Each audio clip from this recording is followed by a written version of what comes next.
This concern about democracy on the continent.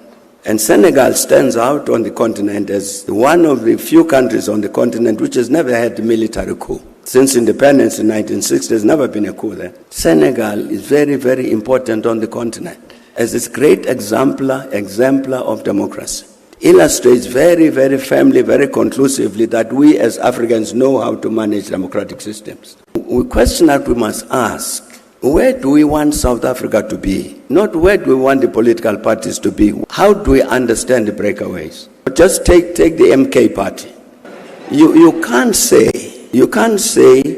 I remain a member of the ANC, but I support a party which is going to campaign to defeat the ANC. That doesn't make sense. One of those two things is wrong. It is led by the same people who tried to destroy SARS. What is this ANC? This ANC is nothing but a proxy of Moscow. It's a communist front. What it wants to do with South Africa is to reproduce that socialism, following the stage one of the National Democratic Revolution. So we must defeat it by all means.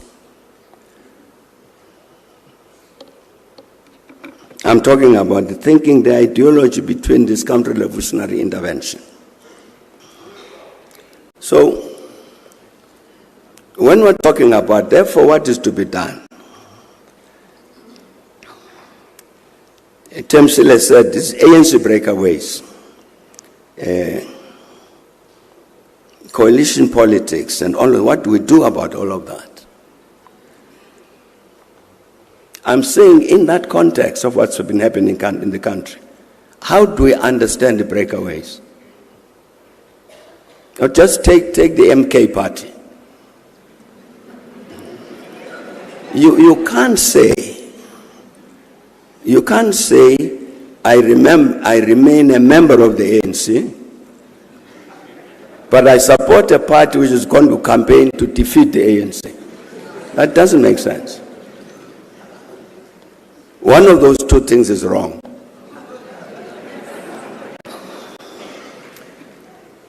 So in terms of these breakaways from the ANC, take that breakaway. You can understand it. It is led by the same people who tried to destroy SARS. It's exactly the same people.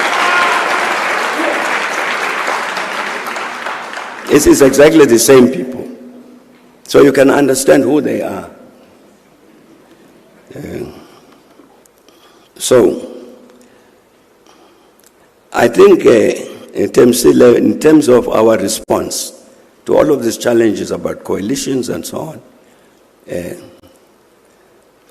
question that we must ask, where do we want South Africa to be? Not where do we want the political parties to be, where do we want South Africa to be?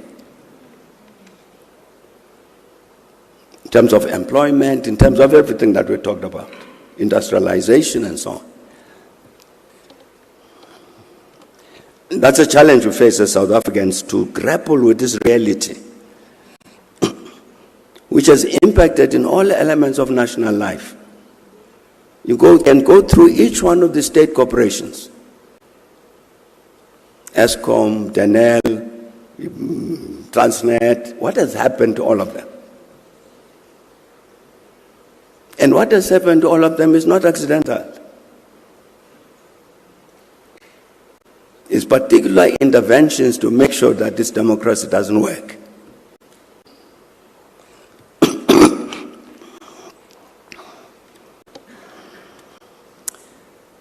One of the interesting phenomena in West Africa, let me stay West Africa, but say something else. You know, there will be I think somebody mentioned this earlier, there will be elections in Senegal later this month, presidential elections.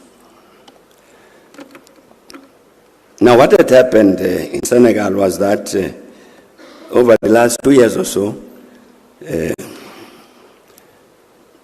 the most popular person in terms of the opposition He had got into trouble, got arrested and charged and so on. In the end, I think he got charged for something, found guilty on a charge of corrupting the youth, something like that. Sentenced. By far the most popular politician, I'm talking about a gentleman called Usman Sonko. So that is in jail. And people were killed in Senegal demonstrating against his arrest and imprisonment. Genuinely popular figure. So,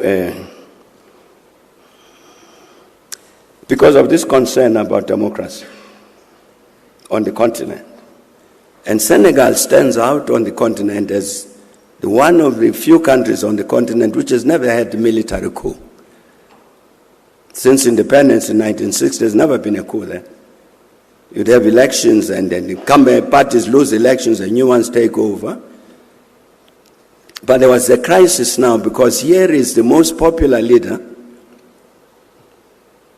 who's opposite side of the president in another party, but is in jail. So we engaged with President Macky Sall to say, but President, Senegal is very, very important on the continent as this great exemplar of democracy. It illustrates very, very firmly, very conclusively that we as Africans know how to manage democratic systems. And we can't afford to have Senegal fall back on that. And therefore, let the matter of Usman Sonko, who wants to run for president, let that matter be decided by the voters, not by prison warders. Yeah. And just before I came here, I saw a lovely report that President Macky Sall has intervened, declared an amnesty all the prisoners out of jail, including Usman Sonko.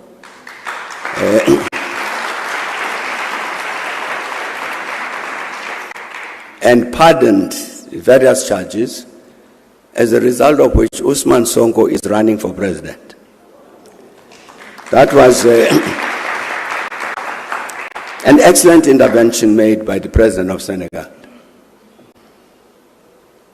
Precisely to say it's a responsibility of the Senegalese or the rest of us to defend this democracy, particularly, you raised quite correctly, in the context of the military takeovers that have been taking place, particularly in West Africa. But I think we've got to understand this about the West Africa situation. You know, a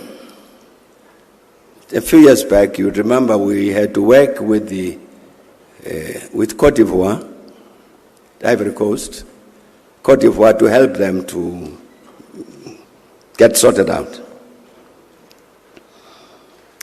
And one of the things that we found was that there was an agreement with France signed at the point of the independence of Côte d'Ivoire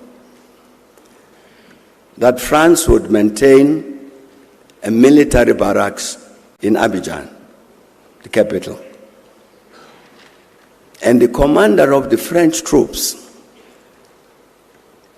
in any situation where he felt the security of Côte d'Ivoire or the security of France was threatened, he had the power, sovereign power, a French general, to take over the public stations, broadcasting, and announce whatever he liked. It's one of the agreements, one of the 12 or so agreements, that not only Côte d'Ivoire, but many countries of the Francophone countries that signed with France at independence. Mali just now, has just repudiated all of those agreements. I think there were 11 or 12 of them, which include prescriptions about when you've generated a foreign currency, bank it in Paris. And Paris, the French franc then, would guarantee your currency, CFA. Part of what is happening in West Africa, Palisa, as you can see, is a rebellion by young officers against French neocolonialism. It's not only military coups to remove some elected president, but these young soldiers are saying our politics since independence has respected this junior relationship with France. That must end. So you see the big confrontation between these countries and France. It has to do with ending, like the agreements I've talked about. That you'd have a French general based in Côte d'Ivoire who has actually the power to intervene in Côte d'Ivoire as he liked.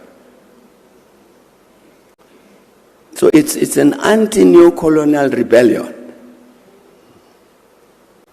It has got this element, you are quite correct, of removing elected presidents. How does the continent deal with that? Well, you know the OAU has a standard policy, as you mentioned, against illegal changes of government. So the military governments don't get recognized. But we have a particular consequence now, where Mali, Niger, Burkina Faso decide that they are walking out of ECOWAS. Now that can be a positive development. What is to be done? It's not a question that we can answer here. But I think, again, I'm trying to say, it's necessary for us to understand the objective reality. What actually is happening? It's not just young soldiers who are hungry for power and therefore remove this elected president. No. That's why they talk about Thomas Sankara. Sankara took power by coup d'etat. He was a soldier. But Sankara understood this particular issue, the need to destroy and defeat neocolonialism. And that's what these young soldiers are saying. What do we do with them? What does Africa do with them? I think Africa is a challenge, a problem, answering that issue, answering that question.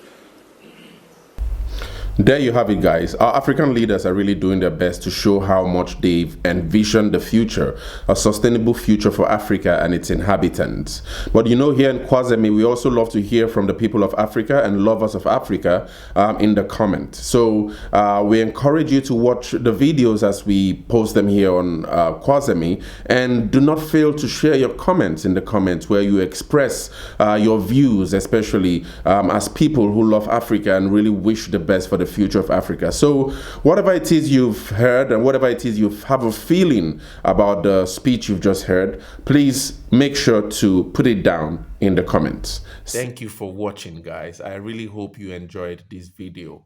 Please share and like and subscribe, because that's the way you support Kwazemi as a channel, an Afrocentric channel, where we try to understand deeper issues in African history and hopefully develop a collective intelligence on how we wish to build the Africa we want to see as people of Africa. See you in the next one.